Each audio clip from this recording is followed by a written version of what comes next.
Здравейте! Днес ще ви разкажа за Дяволския мост. Дяволския мост се намира в близост до град Ардино над река Арда.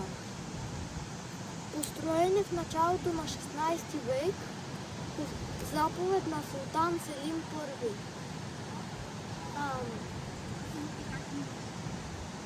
Дълъг е 56 метра и е висок 11,5 метра. Свързва горно-тракийска низина и Беломорска Тракия. С построяването на моста се свързват много легенди. Една от тях гласи, че сатаната се присънил на майстора и му казал, че ще му издаде тайната как да построи здрав мост над буйната река. Но имало условия моста да бъде завършен за 40 дни и в него да се вижда ликът на сатаната, така че едновременно да бъде видим и невидим.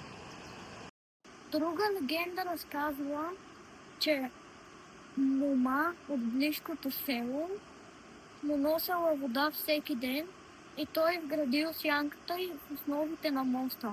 Точно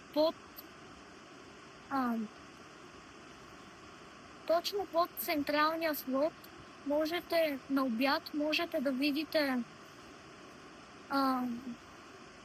образа на сатаната.